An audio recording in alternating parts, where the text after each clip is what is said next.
You wake up in the same one-bedroom apartment you've had since you moved to Columbus 5 years ago. Same gray hoodie, same beat-up Honda Civic with 140,000 miles on it, parked in the same spot outside. You drive to the same gas station convenience store for the same $1.79 coffee. Two guys in fitted suits glance at your car through the window and smirk at each other.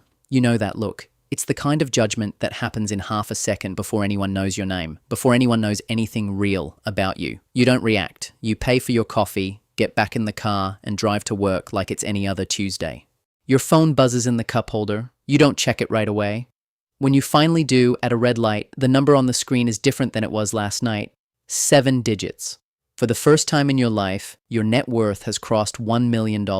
You don't gasp, you don't call your mother, you don't post anything. You lock the screen, take a sip of gas station coffee, and drive the rest of the way to work like nothing happened at all. It took 11 years to get here. 11 years nobody saw. Nobody saw you skip vacations while your coworkers posted pictures from Cancun. Nobody saw you max out your 401k contribution the same month you were eating rice and beans 4 nights a week. Nobody saw the first brokerage account you opened with $400 you'd saved from a summer of overtime, or the mistakes you made in those first 2 years. The meme stock you bought at the top, the crypto you panic sold at the bottom. Nobody saw the nights you sat at your kitchen table doing the math on whether you could afford new tires and decided the old ones would last one more winter so you could put that money into an index fund instead. At work, you were the quiet one in the corner cubicle. To some people, quiet meant unambitious.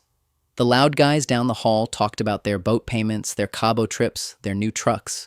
You walked past them carrying a $10 backpack, and most of them never gave you a second thought. But every payday, before you spent a single dollar on anything you wanted, you bought yourself a small piece of freedom first. You called it paying yourself first, a phrase you picked up from a library book you never returned. In the beginning, the amounts were small, $50 here, $100 there. Then they started to grow. Then a side hustle, you started fixing laptops on weekends, turned into a real small business with actual clients. The business started generating income, and that income started working harder than you did. Eventually, in a single month, your investments and your business brought in more than you used to make in an entire year at your day job. That's when something shifted inside you. Not outwardly, nobody could see it, but you started making decisions differently. You started seeing money not as something you spent, but as something you deployed. Not long after that, your manager called you into his office. The company was doing layoffs, cutting costs company-wide, the usual corporate language. You were on the list. He looked at you like he was bracing for a reaction. Maybe he expected panic. Maybe he expected you to beg for a severance negotiation, or ask about Cobra, or ask if there was any way to keep your health insurance until you found something new.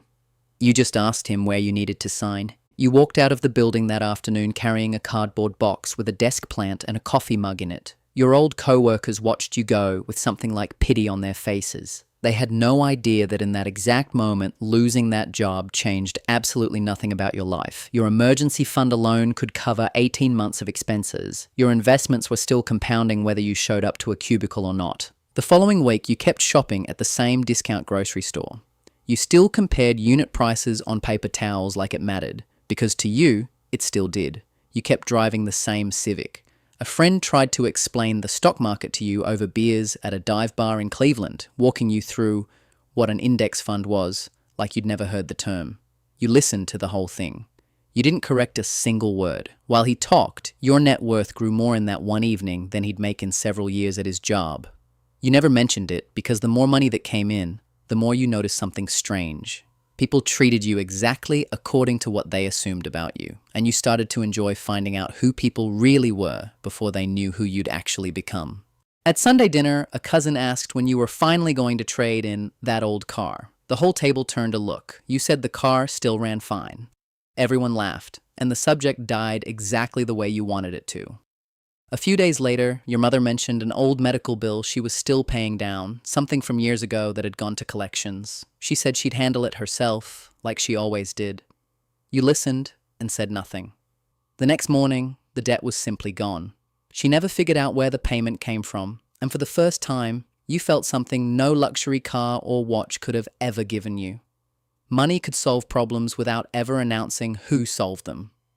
Months later, some old coworkers set up a dinner in the city. They spent the whole night talking about promotions, raises, and their new titles. To them, you were still the guy who'd gotten laid off and never really landed on his feet. Then the check came. The loudest guy at the table the one who'd spent 20 minutes describing his new company car, went quiet for a few seconds while he did the math on the tip. You almost laughed, but you didn't say anything. You stepped outside to take a call. Your accountant needed you to confirm a wire transfer for a second small business acquisition, a laundromat chain you'd been eyeing for months. Outside, a driver opened the door of a black Suburban idling at the curb. You got in before anyone from the restaurant noticed you were gone. For a second, you imagined going back inside and telling them everything, the faces they'd make, the questions, the sudden shift in how they'd look at you. Then you told the driver to go. Because being wealthy changed your bank account. It never changed your need for anyone's approval. Then an invitation showed up in your inbox, a private investor summit in downtown Chicago. Your old company, it turned out, would have a table there too, pitching for outside capital. When you walked into the ballroom in your hoodie and the same beat-up sneakers, your old manager spotted you first. He looked at your outfit, confused, like he was trying to work out what you were doing there. Then an event staffer handed you a credential that nobody at his table had received. A door to a private room opened. You walked through to the other side of the glass. Your old boss kept watching, and then it happened.